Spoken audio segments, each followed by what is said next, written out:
Hello students, myself Dr. Moniripa from Jamshedpur Workers College, Jamshedpur.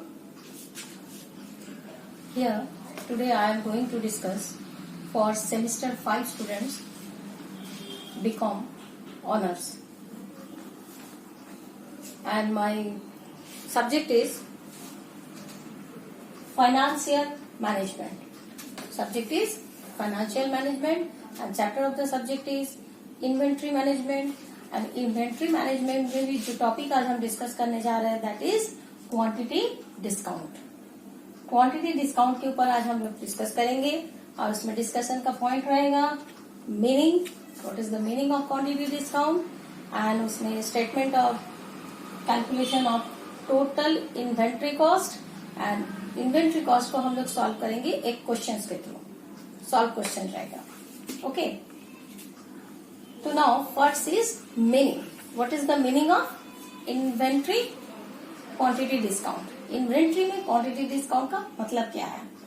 Actually when a discount offered by the vendor, when a discount offered by the vendor or seller, जो भी हो, to the purchaser, जो purchase कर रहा है उसके लिए, to the purchaser at buying bulk. Bulk में जब परचेज करता है तब उसको क्या करते हैं, वेंडर या सेलर जो होता है कुछ डिस्काउंट ऑफर करते हैं. तो इस डिस्काउंट को ही कहते हैं, ये जो डिस्काउंट कर रहा है किस लिए, कि बल्क परचेज कर रहा है इसलिए, तो इसे कहते हैं क्या, क्वांटिटी डिस्काउंट. तो इस क्वांटिटी डिस्काउंट का मतलब क्या है, यानी आप बहुत ज्यादा अगर आप एक साथ परचेज करोगे तो आपको सेलर आपको ऑफर कर रहा है कि आप ज्यादा सेल परचेज करो तो वो कुछ डिस्काउंट देंगे. लेकिन लास्ट क्लास में या फिर इन्वेंट्री मैनेजमेंट के पहले सेशन में हम देखे थे, इससे पहले वाले सेशन में देखे थे कि उसमें हम लोग EOQ के बारे में पढ़े थे, इकोनॉमिक ऑर्डर क्वांटिटी. बहुत ज्यादा एक साथ अगर परचेज होता है तो उसमें क्या होता है, बहुत ज्यादा परचेज करने से हमारा ऑर्डरिंग कॉस्ट लो होता है लेकिन कैरिंग कॉस्ट हाई हो जाता है. ये हम डिस्कस किए थे. उसमें कैरिंग कॉस्ट मतलब इन्वेंट्री को लाने का, ले जाने का, उसको मेंटेन करने का, उसको अप टू सेल तक, जब तक मेरा सेल नहीं होता या फिर कंज्यूम नहीं हो जाता, मटेरियल मेरा जब तक यूज नहीं होता, उसको स्टोरिंग कॉस्ट वगैरह बहुत ज्यादा लगता है. तो इसमें एक कॉस्ट, कैरिंग कॉस्ट मेरा ऑप्टिमम रहे, ऑर्डरिंग कॉस्ट भी मेरा बहुत ज्यादा कम नहीं हो, बहुत ज्यादा ना लगे, कम भी ना लगे, एक मिनिमम मेंटेन तक रहे. इसके लिए एक इकोनॉमिक ऑर्डर क्वांटिटी हम लोग देखे थे फॉर्मूला के जरिए. यानी उसमें एक कितनी क्वांटिटी तक हम परचेज करेंगे कि मेरा कॉस्ट ज्यादा नहीं पड़ेगा, इकोनॉमिक ऑर्डर क्वांटिटी में वो फॉर्मूला के थ्रू निकाला जाता है. लेकिन यहाँ पर सेलर जो आपको ऑफर कर रहा है बल्क क्वांटिटी परचेज करने के लिए, यानी ह्यूज क्वांटिटी को एक साथ परचेज कर लेने के लिए, तो हमें देखना ये पड़ेगा. सवाल यहाँ पर ये उठ जाता है कि हम अकॉर्डिंग टू वेंडर जो हमें ऑफर कर रहा है उस ऑफर की अकॉर्डिंग टू दैट ऑफर हम ज्यादा बल्क परचेज कर ले, तो फिर ये इकोनॉमिक ऑर्डर क्वांटिटी क्यों है? फिर इकोनॉमिक ऑर्डर क्वांटिटी जो हमें बताता है कि ऑप्टिमम लेवल तक क्वांटिटी को परचेज करने से मिनिमम कॉस्ट तक हम उसको परचेज कर सकते हैं. तो फिर ये सब जब तक हम चेक नहीं करेंगे तब हम उसके ऑफर को कैसे एक्सेप्ट करेंगे? तो ये सब चेक करने का तरीका ये हम एक क्वेश्चन के थ्रू में सॉल्व करेंगे. तो आइए स्टूडेंट्स, अभी हम लोग चलते हैं उस क्वेश्चन की तरफ.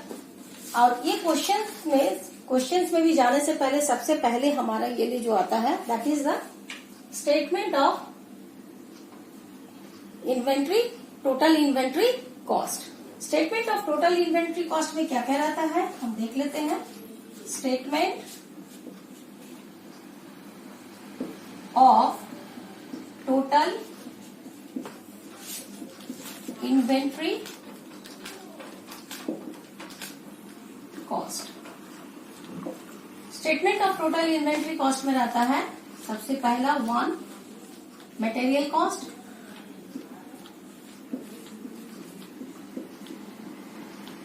नंबर 2 ऑर्डरिंग कॉस्ट,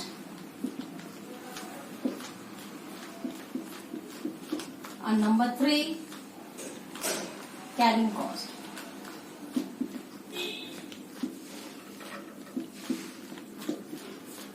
तब जाके ये मेरा आ जाता है टोटल इन्वेंट्री कॉस्ट।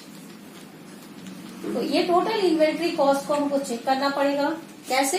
अब एक क्वेश्चन हम लोग देखेंगे जिसमें रहेगा कि जो ऑफर कर रहे हैं उसको एक्सेप्ट करना है या फिर जो ऑफर नहीं है हम लोग जो यूक्यू की तरह परचेज करते हैं तो वो हमारे लिए फ्रूटफुल है। ये दोनों हम लोग क्वेश्चंस के थ्रू चेक करेंगे। आइए क्वेश्चंस देखते हैं पहले। अब इस क्वेश्चन में हम लोग देख रहे हैं, क्वेश्चन क्या है? A company buys 2000 units for its annual requirements. Each unit cost rupees 10. The ordering cost is rupees 40 per order and carrying cost is 10% per annum.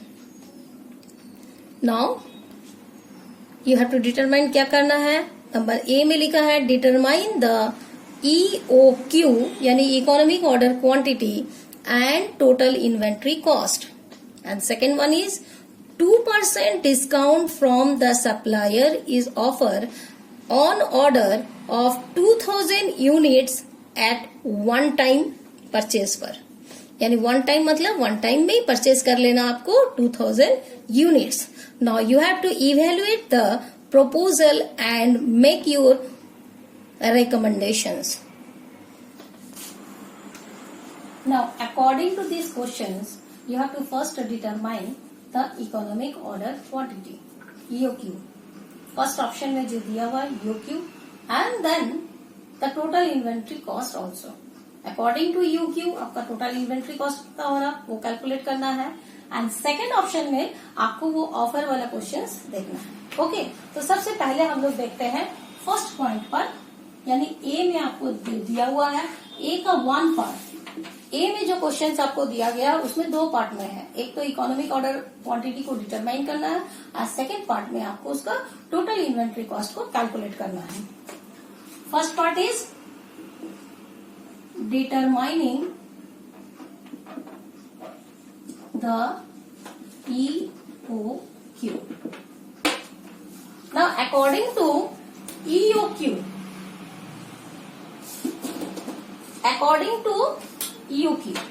EOQ formula क्या कहते हैं? EOQ is equal to √2AS divided by I। EOQ का formula ये कहते हैं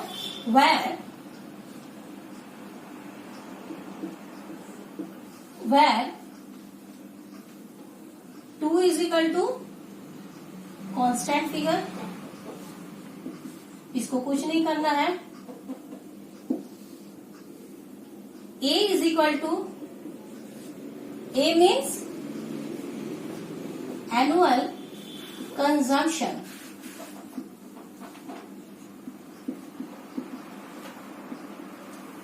annual consumptions in your questions given क्या दिया हुआ? That is 2000 units। annual consumptions के बाद देखना है क्या है? S। What is the meaning of S? S is equal to cost per order। cost per order मतलब अगर हम एक बार ऑर्डर करते हैं तो मेरा कितना खर्चा पड़ रहा है, that is also given in your question, that is ₹40 per order. And next is the I, carrying cost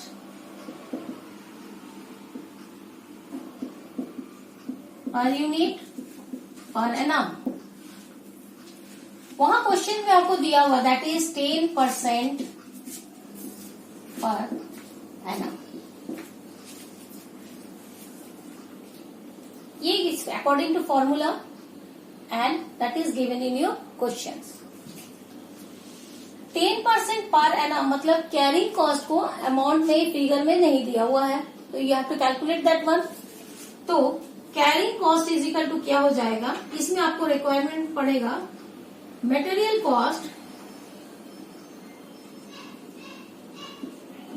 पर unit. Material cost per unit जो कि आपका क्वेश्चन में दिया हुआ है ₹10, ₹10। और ये कैरिंग कॉस्ट पर यूनिट है, पर है ना, पर यूनिट, यानी आपका इस मटेरियल कॉस्ट के ऊपर कैरिंग कॉस्ट पड़ता है। तो आपका carrying cost is equal to यानी आई इज इक्वल टू ये हो जाएगा 10% पर एनम, मतलब मटेरियल कॉस्ट के ऊपर, यानी 10% ऑफ मटेरियल कॉस्ट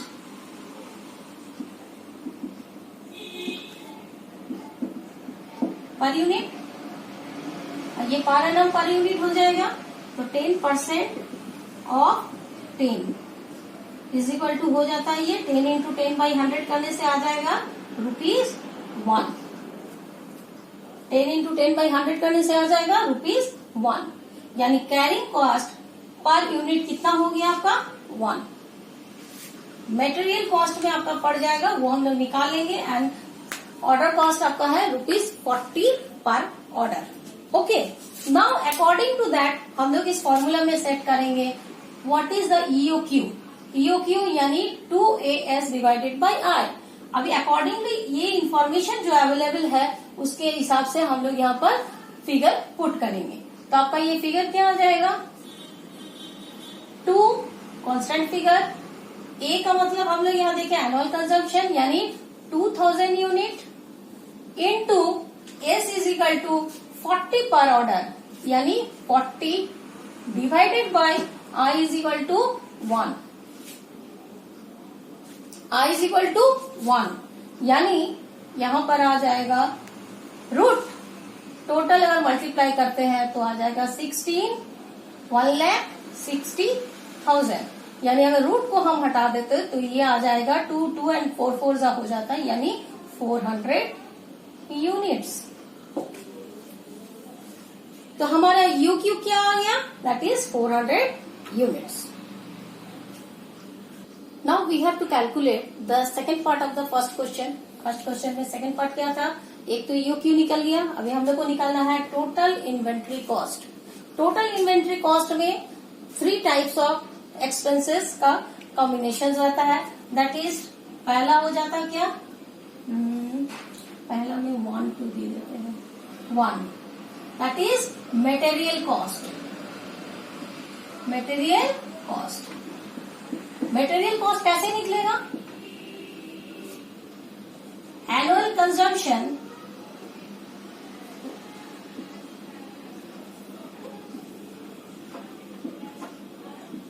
इनटू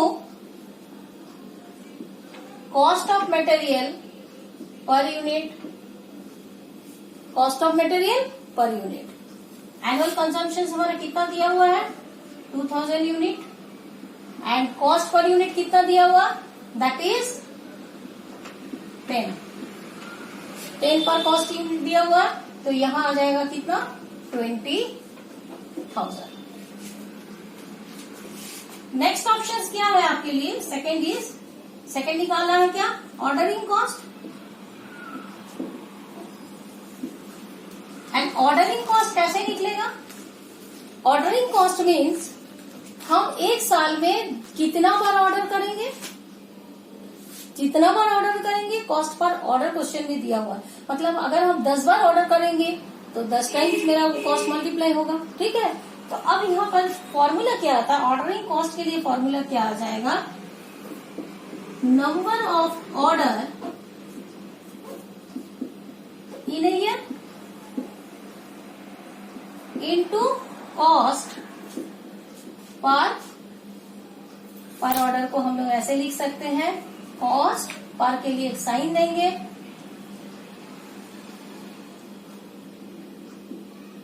पर ऑर्डर।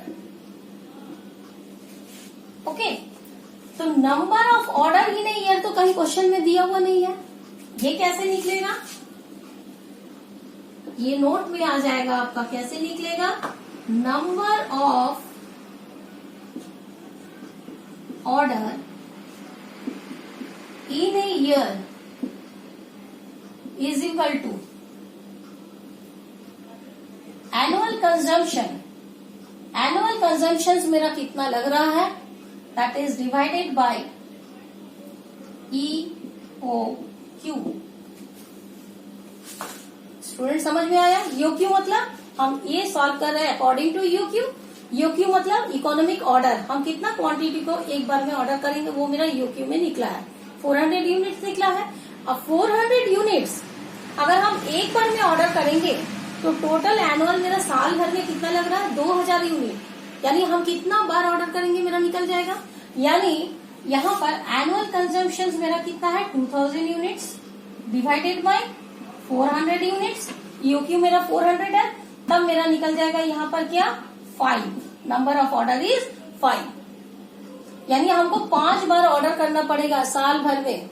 अगर हम 5 बार ऑर्डर करेंगे तब मेरा ये number of order in a year हो जाएगा 5। अब फॉर्मूला आ जाता है number of order is equal to 5 into cost per order question में दिया हुआ that is 40 is equal to हमारा कितना आ जाएगा, इज इक्वल टू हो जाएगा यहाँ 200 इज इक्वल टू कितना हो जाएगा, 200। Now I have to calculate the third point. Third point क्या है, कैरिंग कॉस्ट। कैरिंग कॉस्ट को हम लोग निकालने के लिए क्या करेंगे, नंबर 3 हो जाएगा कैरिंग कॉस्ट। कैरिंग कॉस्ट का फॉर्मूला क्या कहता है, कैरिंग कॉस्ट है ऑलवेज पर यूनिट है। कैरिंग कॉस्ट क्या है, ऑलवेज पर यूनिट है। यानी पर यूनिट हम जितना ऑर्डर करेंगे एक बार में मेरा कैरिंग कॉस्ट उतना लगेगा। लेकिन कैरिंग कॉस्ट में यहाँ एक फॉर्मूला लगता है that is average inventory order at a time. क्या लिया जाता है, एवरेज इन्वेंट्री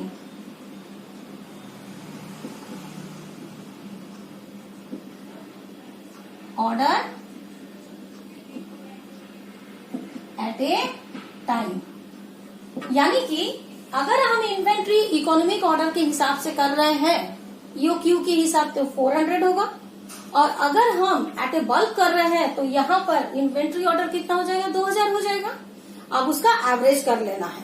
तो एवरेज इन्वेंट्री ऑर्डर कैसे निकलेगा, average inventory order in a year is equal to कैसे निकलेगा, inventory order divided by 2।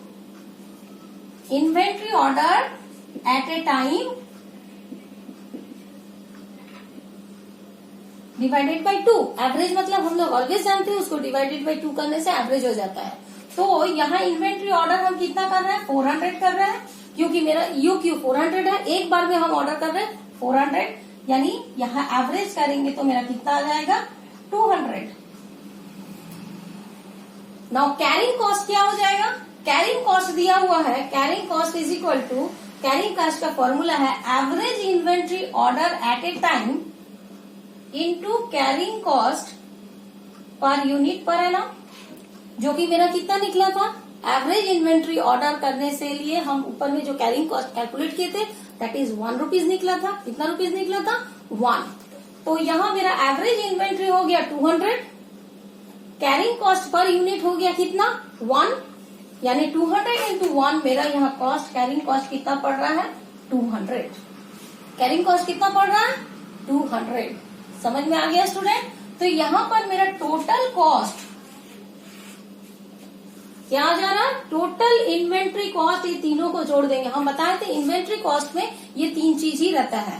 First रहता है मटेरियल कॉस्ट, सेकंड रहता है ऑर्डरिंग कॉस्ट, थर्ड रहता है कैरिंग कॉस्ट। ये तीनों को अगर ऐड करते हैं तो according to as per question number का जो पहला क्वेश्चन का डिमांड था, इकोनॉमिक ऑर्डर क्वांटिटी कितना होगा और अकॉर्डिंग टू दैट मेरा इन्वेंट्री कॉस्ट कितना होगा। तो इकोनॉमिक ऑर्डर क्वांटिटी के अकॉर्डिंगली मेरा इन्वेंट्री कॉस्ट कितना आ रहा, 20,400। स्टूडेंट्स कितना आ गया, 20,400।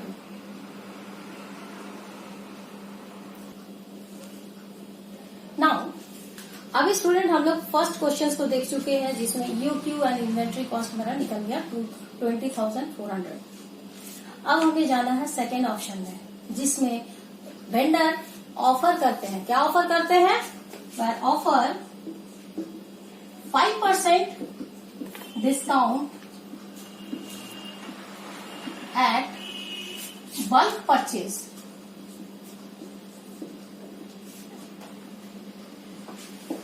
अकॉर्डिंग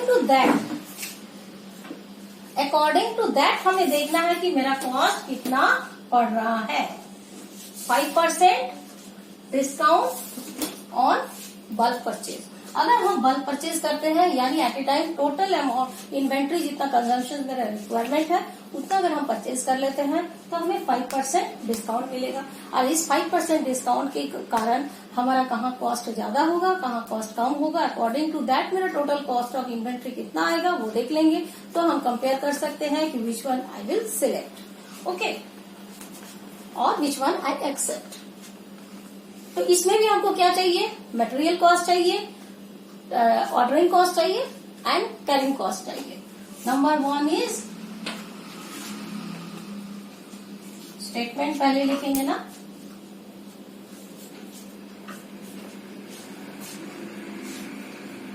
पहले हम लोग निकाल लेते हैं।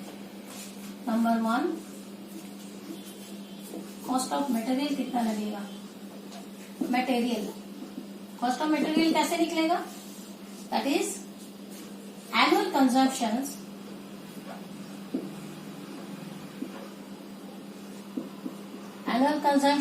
into cost per unit per annum। उसमें देखे थे हम लोग का cost per unit per annum यानी क्वेश्चन में जो दिया दैट इज 10 रुपीज, बट यहाँ cost per unit per annum कितना होगा, cost per unit per annum is equal to 10 तो है बट माइनस 5% डिस्काउंट भी है। हमें क्या मिला है, 5% डिस्काउंट। तो यहां हो जाएगा 10 माइनस 5% डिस्काउंट किसके ऊपर, 10 रुपीज के ऊपर, यानी 10 इंटू 5/100। 5% डिस्काउंट का मतलब हो गया 10 इंटू 5/100, यानी ये कितना हो जाएगा, 10 माइनस 0.2 कितना हो जाएगा, 10 इंटू 10 माइनस 0.2, यानी कॉस्ट कितना हो जा रहा, 9.8 पर यूनिट। तो 9.8 पर यूनिट मेरा कॉस्ट हो रहा। ऑर्डर ज्यादा कर रहा है तो वो रेट को घटा दिया, मेरे लिए बेनिफिट है। तो रेट घटा दिया तो अभी मटेरियल कॉस्ट कितना पड़ेगा, annual consumption into cost per unit. Annual consumption तो वही है 2000 इंटू कॉस्ट पर यूनिट कितना हो जा रहा है, 10 के जगह पर 9.8, यानी हमारा कितना हो जाएगा, एनुअल कंजम्पशन मेरा हो जा रहा है दैट इज 19,600। मल्टीप्लीकेशन करने से 8 दूनी 16, 1 9 दूनी 18, 1 19, यानी 19,600। तो material cost, cost of material मेरा क्या निकल गया, according to that cost of material मेरा निकल गया कितना, 19,600। अब हम कैलकुलेट करेंगे ऑर्डरिंग कॉस्ट। नंबर 2 में हम लोग कैलकुलेट करेंगे, कॉस्ट ऑफ मटेरियल निकल गया, याद रखना है 19,600।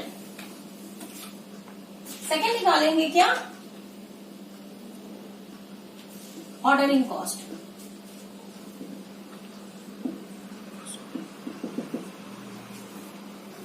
ऑर्डरिंग कॉस्ट के लिए क्या करना है, ऑर्डरिंग कॉस्ट में हमको क्या लिखना है, number of order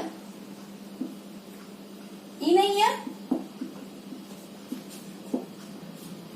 into cost per order. Formula तो यही है, फॉर्मूला क्या है, ऑर्डरिंग कॉस्ट का फॉर्मूला क्या होता है, number of order in a year, यहाँ क्लियरली नहीं लिखा हुआ है, क्लियर कर देते हैं, that is number of order in a year into cost per order. Cost per order अभी हमारा कितना निकला था, कॉस्ट पर ऑर्डर क्वेश्चन में दिया हुआ दैट इज 40 रुपीज। और number of order in a year अभी मेरा कैलकुलेट करके कितना निकला था, वो निकाले थे नहीं, पहले वाला पॉइंट के साथ मैच मत करो, that is economic order quantity के हिसाब से हम ऑर्डर किए थे। और ऑफर्स। हाँ, यहाँ स्टूडेंट एक गलती हो गया, देखो तो यहाँ पर 5% नहीं होगा, दैट इज 2%। क्वेश्चन में शायद 2% हम लिखवाए आप लोग को। ओके, तो डिस्काउंट भी अच्छा, तब इस हिसाब से अकॉर्डिंगली दैट फर्स्ट में भी हम आपको जो अभी इससे पहले थोड़ा कैलकुलेशन किए, that is on material cost. Material cost में भी 5% नहीं, दैट इज 2% होने से ही वहां 20 रुपीज होता है। ओके, तो वो ठीक कर लेना। Now number of order in a year and cost per order. अभी हम क्या कर रहे हैं, number of order in a year कितना होगा वो निकालना है। तो number of order in a year का फॉर्मूला क्या है, number of order in a year. इसका फॉर्मूला क्या होगा, ये फॉर्मूला इज इक्वल टू क्या है, ऑर्डर यानी inventory order at a time. एक बार में हम कितना ऑर्डर कर रहे हैं, नहीं, annual consumption divided by inventory order at a time. Annual consumption हमको साल में कितना लगेगा,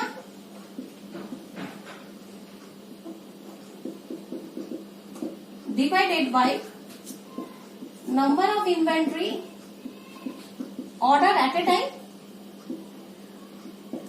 एक बार में हम कितना इन्वेंट्री ऑर्डर कर रहे हैं और मेरे को साल भर में कितना लगेगा, तो साल भर में लग रहा है कितना, 2000।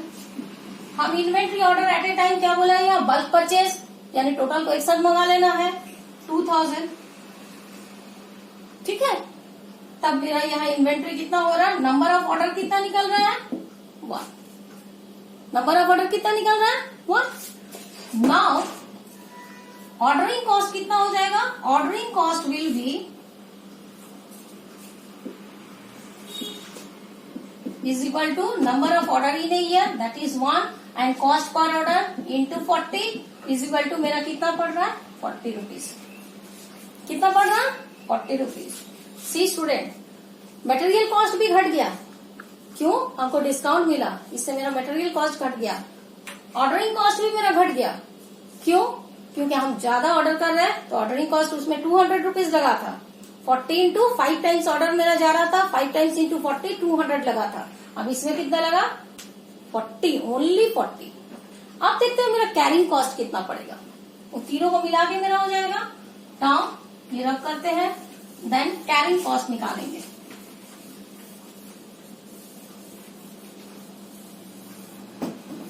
अकॉर्डिंग टू दैट, मतलब बल्क परचेज में मेरा कैरिंग कॉस्ट कितना पड़ रहा है। कैरिंग कॉस्ट का फॉर्मूला क्या है, जितना हम इन्वेंट्री ऑर्डर कर रहे हैं उसको एवरेज निकाल लेना। क्या निकाल लेना, यानी एवरेज, यानी average inventory order at a time into carrying cost per unit per annum. यहां पर हमको क्या निकालना है, एवरेज इन्वेंट्री भी निकालना है क्या है, और कैरिंग कॉस्ट पर यूनिट भी निकालना है। क्यों, क्योंकि मटेरियल कॉस्ट पर यूनिट के ऊपर कैरिंग कॉस्ट पर यूनिट निकलता है, और मटेरियल कॉस्ट पर यूनिट मेरा यहाँ पर चेंज हो गया है। तो दोनों को हम पहले बारी बारी से निकालेंगे, तब जाके मेरा कैरिंग कॉस्ट निकलेगा। तो सबसे पहले हम निकालेंगे क्या, that is average inventory order in a year. तो average inventory order in a year कितना हो रहा है, हम चूंकि बल्क कर ले रहे हैं, बल्क परचेज कर ले रहे हैं, मतलब टोटल को एक साथ परचेज कर ले रहे हैं, यानी 2000 है, डिवाइडेड बाय 2। एवरेज करने का मतलब 2 से डिवाइड किया जाता है, यानी average inventory order in a year is equal to inventory order at a time divided by 2। Formula वही है, इन्वेंट्री ऑर्डर कर रहे हैं हम, टोटल इन्वेंट्री जितना ऑर्डर कर रहे हैं दैट इज डिवाइडेड बाय 2 करेंगे तो एवरेज, यानी मेरा एवरेज इन्वेंट्री हो जा रहा है कितना, 1000 यूनिट। अब देखेंगे मेरा कैरिंग कॉस्ट पर यूनिट कितना पड़ रहा है। Carrying cost per unit is equal to कितना पड़ेगा, कैरिंग कॉस्ट पर यूनिट का मतलब हो गया है material cost per unit into 10%, क्योंकि हमारा बोला है carrying cost 10% of material cost. तो मटेरियल कॉस्ट मेरा जो अभी निकाले थे उसमें कितना था 9.8।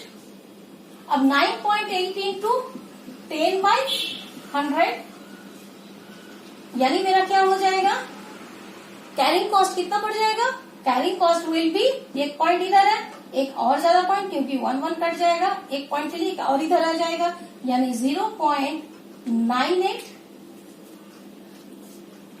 लास्ट ऑप्शन में जो हम लोग निकाले थे इकोनॉमिक ऑर्डर क्वांटिटी के हिसाब से हमारा कैरिंग कॉस्ट आया था 1 रुपीज। अकॉर्डिंग टू दिस मेरा कैरिंग कॉस्ट कितना आ रहा, ये भी कम हो रहा, सी ये भी मेरा कम हो रहा, कैरिंग कॉस्ट पर यूनिट भी मेरा कम हो रहा, ठीक है, पर यूनिट कम हो रहा। Now see what is the total carrying cost. Total carrying cost का फॉर्मूला क्या लिखा था, average inventory order at a time into carrying cost per unit. Average inventory मेरा कितना निकला था 1000, the formula will be 1000 into 0.98 करने से मेरा कैरिंग कॉस्ट कितना आ जा रहा, कैरिंग कॉस्ट इज 980, यानी कैरिंग कॉस्ट कितना आ गया, अकॉर्डिंग टू ईओक्यू के हिसाब से बहुत ज्यादा आ गया। ईओक्यू में कितना आया था 200, अभी कितना आ गया 980, 980।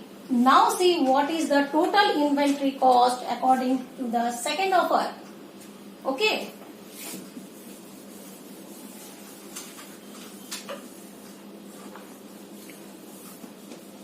Total inventory cost according to the second offer is, अब टोटल करेंगे तीनों को।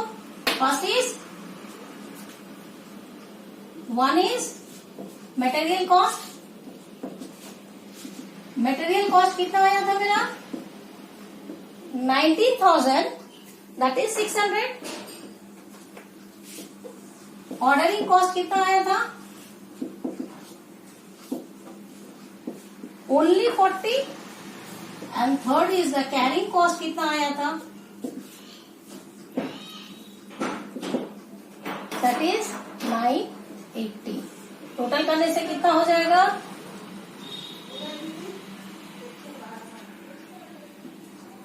20,620। कितना आ गया 20,620। ये आया option B. According to option B हमारा total inventory cost, total inventory cost कितना हो गया 20,620। एंड ए में क्या निकला था, according to EOQ. EOQ order के बेसिस में जब हम ऑर्डर कर रहे थे तब मेरा कितना आ रहा है, total inventory cost, total inventory cost is equal to कितना आया था 20,400। अकॉर्डिंग टू अगर हम ईओक्यू परचेज करते हैं, यानी इकोनॉमिक ऑर्डर, जितना ऑर्डर ईओक्यू के हिसाब से निकल रहा है उसके हिसाब से हम ऑर्डर करते हैं, साल भर का खर्चा है मेरा, यानी हम 5 टाइम्स ऑर्डर करेंगे फिर भी मेरा खर्चा कितना आएगा 20,400। और जो हमको डिस्काउंट वो ऑफर कर रहा कौन, वेंडर। वेंडर अगर हमको डिस्काउंट ऑफर कर रहा है, according to this discount if I accept it, हम मेरा कॉस्ट कितना पड़ेगा साल भर में, हम एक ही बार ऑर्डर करेंगे, एक ही बार ऑर्डर करके सारा चीज मंगा लेंगे, लेकिन फिर भी हम देखते हैं मेरा मेन कैरिंग कॉस्ट जो है बहुत हाई हो जा रहा है। दोनों में कॉस्ट कम है, जबकि कैरिंग कॉस्ट पर यूनिट भी घट रहा है, लेकिन उसका कैरिंग कॉस्ट टोटल जब कर रहे हैं तो 980 हो जा रहा है, जबकि यहाँ पर मेरा लग रहा था ओनली 200। यही पर मेरा कॉस्ट भाग जा रहा है। दैट मीन्स रिकमेंड, अगर if you want to recommend, आपका रिकमेंडेशन क्या होगा, मतलब आप ही बोलो स्टूडेंट्स कि आप किसको आप एक्सेप्ट करना चाहोगे, ऑब्वियसली जिसमें आपका कॉस्ट कम पड़ेगा, यानी you will going to accept the option first, यानी according to EOQ if you purchase the और order the quantity then it will be beneficial for the company.